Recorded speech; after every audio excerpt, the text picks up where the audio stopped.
this. One foot goes forward. Have you seen this? You've clearly never done it before. Sounds very Jay Leno. You see this one? You never seen this in the news? That is a very passive-aggressive fitness watch.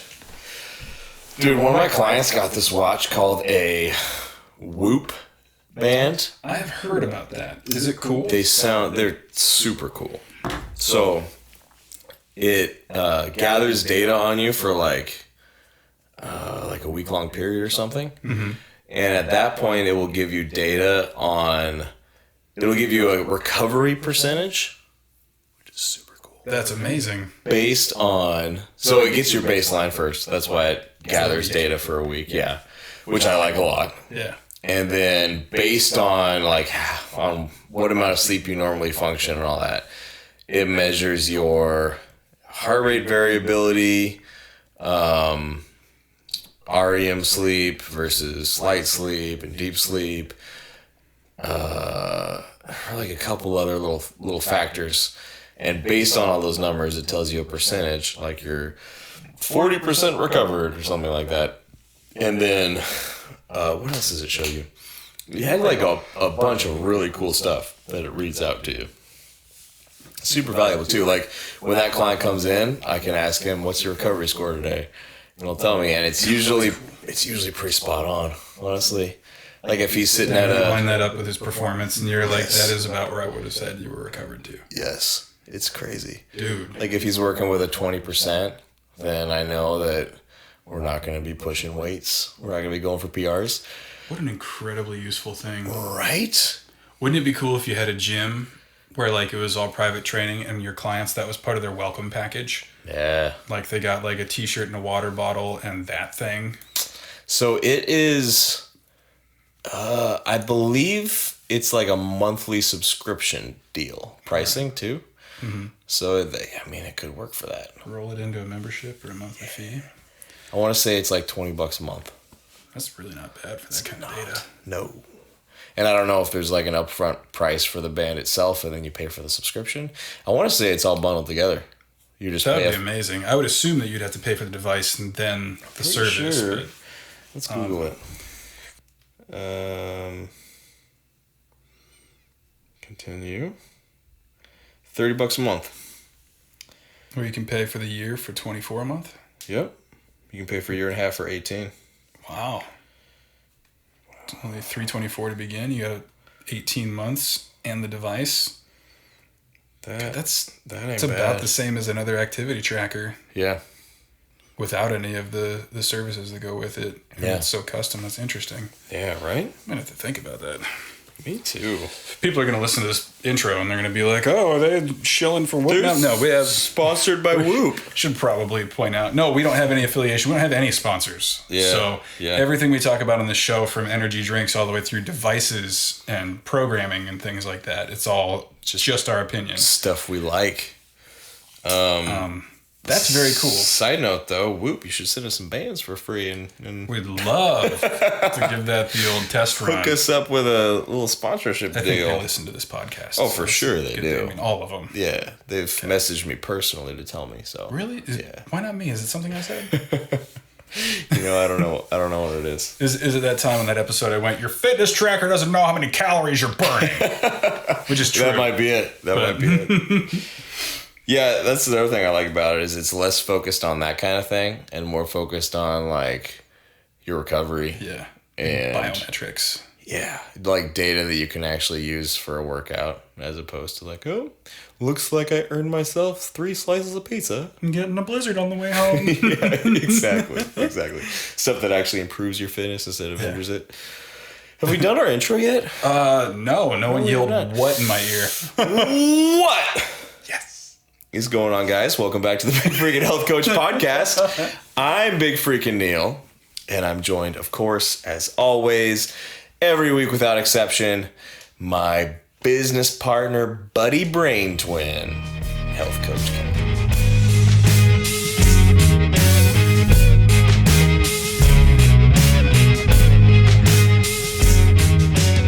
What's up, man? Just talking about Whoop.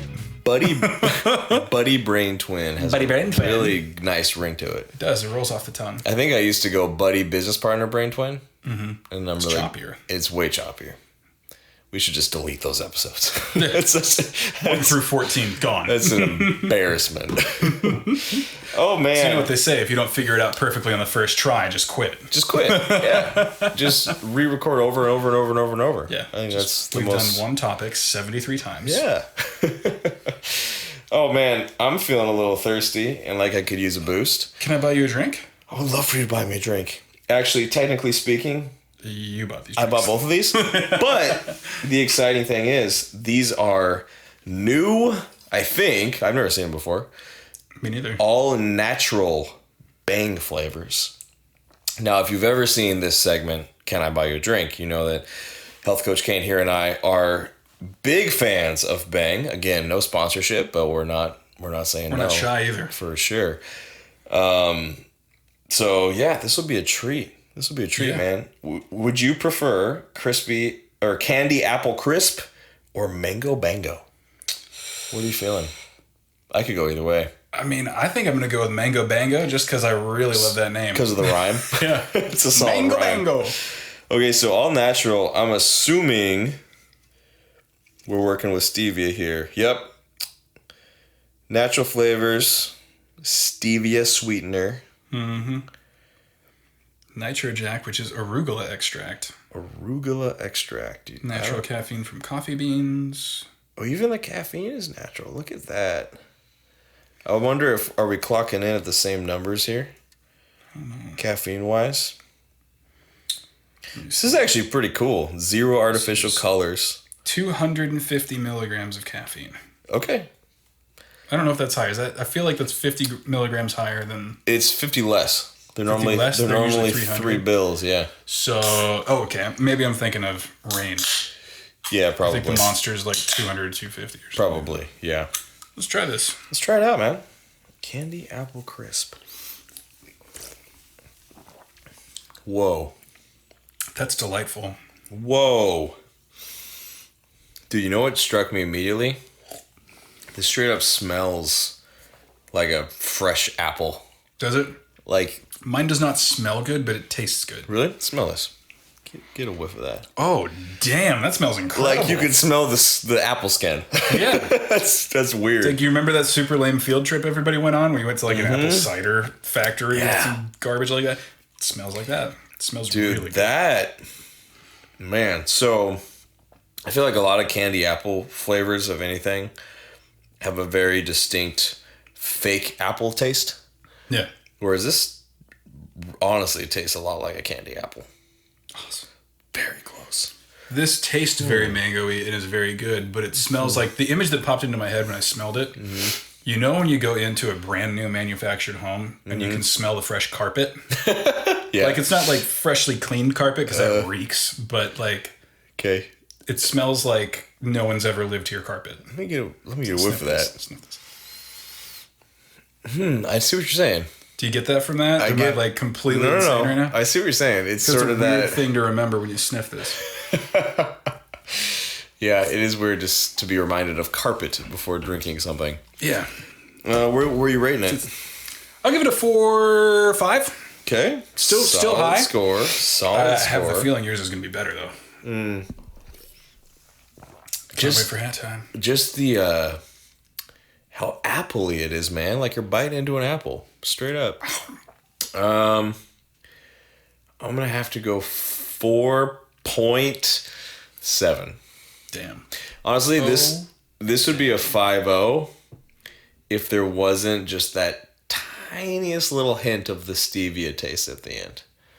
Gotcha. You can't with stevia. You really can't get away from it. No, there's no escaping it. There's no way to cover it up. The fact that it's all natural, though, sort of outweighs that, and it still tastes really good. Mm-hmm. So I would buy this. I would totally buy this over the other kind. Absolutely. Delicious. Delish. What else are we talking about today? Today's topic is one of my favorites, actually. Nice. I talk about it to anyone who will listen.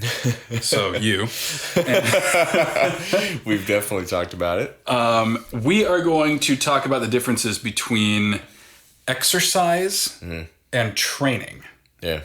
Because a lot of people exercise, but very few train. And so when they're upset that they don't reach their goals, it's because they are not doing the things that would get you to reach a predetermined outcome. Absolutely.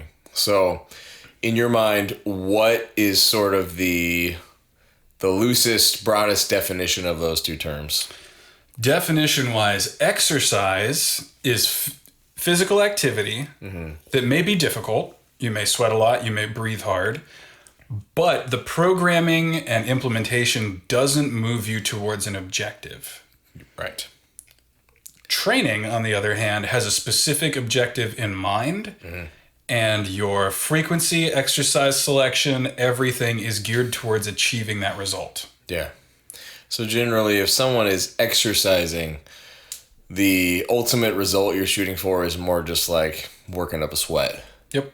Getting your heart rate up, feeling like you worked out, but there's no specific metric for your progress. Right. So whatever desired outcome you have, you don't know that you're actually working towards it. Right. Which is fine if you're like not into setting specific goals. Yeah. Or if you're in the shape you want to be in and are just trying to maintain it. There are periods where you can exercise and stay about where you are. Sure. Eventually you're going to have to get back on a program to maintain where you are because the amount of work you do is going to be. Yeah. And there's all kinds of stuff that goes with that. So like typically once you get outside the definition into the application of exercise versus training, exercise can really skew the ratios of certain movements that you do because they're not programmed together effectively. Right. Yeah, I think that it's also a big sign of experienced coaches and new coaches too, or I don't know if you could even call them coaches, but more like just the big box trainer. Yeah. A good coach will have their clients training rather than exercising. So they will have a specific program. They will have a specific end result that they're looking for, and that program will be tailored to that result. Everything about it will be tailored to that result. The inexperienced trainer is just putting together a singular workout with the only goal being to make the client sweat and breathe hard and feel like they did something in the gym. They burned some calories. And that's, I think the reason we're doing this right now is because typically there are whole gyms that are geared towards exercising rather than training. Yep. But right now, especially while a lot of places are still closed, you look at large-ish group outdoor workouts. Yeah. And if you're looking to specifically reverse some of the effects of being stuck at home for a long time, aimless exercise is not going to be the most efficient way to do it. No. If it's all that's available to you, it's better than nothing. I'll tell you that every day, twice on Sunday. Yep. But if you're going to the outdoor version of Orange Theory right now, or an outdoor CrossFit light kind of class, like it's not gonna do the specific thing you want it to do because it's not made for that. Absolutely. So let's give some real specific practical advice for people in that boat. Like let's say somebody has a specific weight loss goal. Say someone is actively trying to lose 30 pounds of body fat. Okay. And their gym is closed. All they have access to are these large outdoor classes, aside from whatever they can do at home. What advice can we give that person to actually be still training during this weird time for gyms? There's a lot. So when you put together, it might be easier to start with what the training program would look like. Yeah. And then how exercise could differ from that training program. Okay. I would say, first of all weight loss goals are about your nutrition. So regardless of whatever physical activity you do, if you're not controlling the amount of energy you take in through your nutrition, you're fighting a losing battle. 100%. So start there. You need to be in a calorie deficit. 100%. Sweep that out of the way and all the stuff that goes with that. You need balanced strength training. And strength training can be any form of resistance. So if all you have is body weight right now, that's all you have. Yeah. So work with that. That's totally fine. Absolutely. You can find heavy things to row in your house. Yep. You can fill a bag with rocks from outside. It doesn't really matter. Yeah. Whatever you got to do to make sure that you can push, pull, squat, hinge, lunge, and stabilize your core is important. Now, the other piece that goes into that training program is knowing your current posture and making sure that you are prescribing the correct volume of exercise to the correct movements to optimize your posture. So chances are you are hunched over a computer all day. You should be pulling, like rowing and face pulling and things like that, twice as much as you're pushing.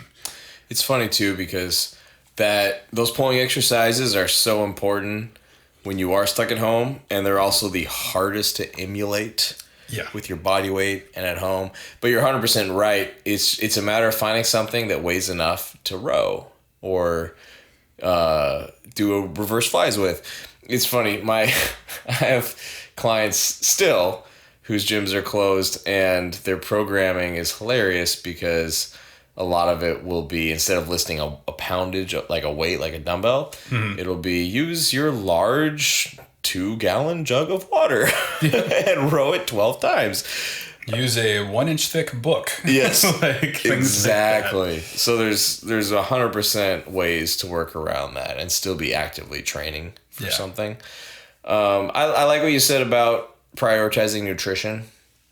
For people that feel overwhelmed about building their own at-home balanced strength training program, first of all, reach out to us or another coach. Definitely. Absolutely.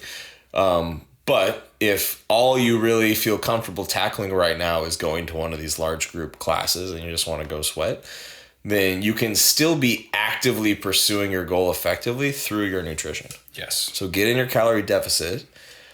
And move. Yeah, exactly. You will make progress from the nutrition, just even if your workouts are just, breaking a sweat and basically getting your heart rate elevated. It'll still work. Yeah. So that more or less covers how things are going right now, because it's a suboptimal time for all of this stuff. So do what you can, and if you notice bad posture, like do more pulling than pushing. Yeah. And that should pretty much take care of you. Yeah. For the time being. Yeah. Now, when we get back into more or less normal, regular life, and you're thinking about, all right, it's time to get back to a gym. Do I want to join A, B, or C? The type of training that they do there is important to you reaching a specific goal. Yes. So I'm going to paint with a somewhat broad brush for a minute here and lump places like CrossFit boxes and Orange Theory and group studios and things like that into the exercise thing. And I agree with that. Like CrossFit's hard. I get it. You're competing really hard every single day, but you're not training for anything. No. And that programming one day to another does not make sure that your training is balanced over the course of the week. Not at all. And if you look at an actual CrossFit competitor, an actual athlete, they're not going to large group classes where they do these crazy workouts every day. They're training. They're on a specific program that is balanced. So the folks that you see at the CrossFit Games are not in your weekend class. No, absolutely they are not. They do a training program. They run specific workout of the days to prep for those kinds of events. Yes. You don't get there by competing every time you show up. That's a great way to get injured, and that's part of why the injury rate is so high at CrossFit boxes. Yep. Same reason that chronic fatigue is so high at places like Orange Theory, where they want you to redline your heart rate every time you show up. It's not an effective way of training your energy systems or your musculoskeletal system or anything like that. Like, it's just bad training. It just feels hard, so you think you're getting a good workout. I think that all those types of facilities suffer from the choice of business model of they want something that's just a blanket class that everyone comes in and does. They want it to be hard enough that everyone who comes in feels like they're getting a good workout. So the solution is just, like you said, redline your heart rate for an hour And yeah, you're going to feel like you had a good workout. You're gonna feel like you got hit by a freaking truck. Yes. Go back a couple more times and you're going to feel probably terrible. Mm-hmm. But that's what they're going for. They want people to buy in that their method is more effective. Yeah. It's about feeling hardcore, right, not reaching the result you want. Exactly. So a lot of those classes, and my biggest issue with them is the programming. I mean, I'll look at some of these classes. Over time, I've been a lot of places that had classes like this. Yeah. And like, just the amount of pushing and squatting in all these classes. It's something that they feel like everyone can do. Mm. They coach all the form the same way, regardless of the individual. Right. And you'll have people that are pushing heavy-ish things over their head 5 evenings a week. Yes. No. Under no circumstances should you be doing that much of that particular exercise, especially if you're not also rowing 5 days a week. Yes. Like, so the exercise selection, the program selection, the ratios of the movements, it's not there to make you healthy. No. It's there to make you sweat. Yeah. Absolutely. And any idiot can write you a program that will make you sweat. Yes. Yeah, and then that just circles back to our topic of that's exercise, not training. Right. If you're a well-balanced individual, you got great shoulders, and you can overhead press 5 days a week, doesn't cause you problems. First of all, you're rare. Congratulations. You're superhuman. But if that works for you, I'm not saying don't do it. Yeah. Maybe that is the right thing for you with the place that you're at with your fitness right now. Yeah. But if you do have any kind of goal, putting together a program that takes you step by step down the path to reaching your goal is going to be far superior than lucking into it by accident. Way more effective.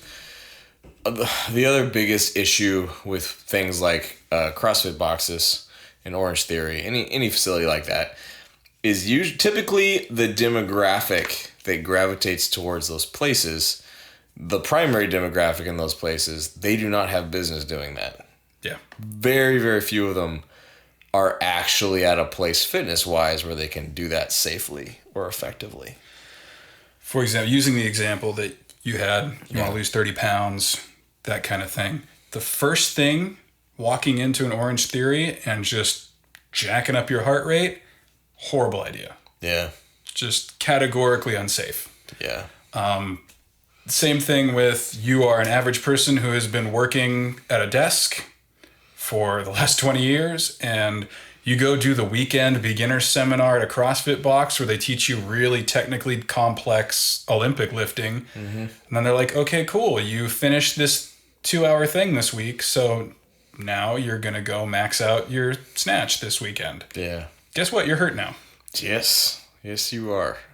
Like it's just bad training. It is. Yep. Straight up. So yeah, I know this is kind of like a gripey sounding subject, but like we actually care a lot about not just the results, but primarily the safety of our clients. Yes. This needs to be a result that keeps you healthy, but is also repeatable and gets you where you want to go. And aimlessly exercising does not achieve all three of those goals. No. And even if it is leading you towards the result you want, getting hurt is going to completely ruin that result. Because then you're stuck. Then you can't do anything. So, as gyms are opening up, you want to avoid those places that are geared towards the big, high-intensity group classes. Choose a gym that is conducive to an actual balanced training program. A gym that has a variety of dumbbells, barbells, racks, all the equipment you need to build a real program. Cables, machines, whatever it takes. Yeah. And God, if you don't have the means to hire a coach or something like that, that's fine. You can keep your programming really basic. Yeah. And then just try to increase either the number of reps or the load that you use week over week. Yeah. Progressive overload is the most effective thing out there. Honestly, I would recommend go back and listen to our episode on that. I'm blanking on the number. I'll find it real quick. Go back and listen to our episode on building a basic strength program. and we pretty much give you the template. Yeah. For how to do that. I think that was Strength is Everything. Was the episode name? It was number 5. Let's see here. Let's see how good my memory is. I wonder if that's right. That was a minute That was ago. definitely an episode, but I think there was another, maybe even earlier. I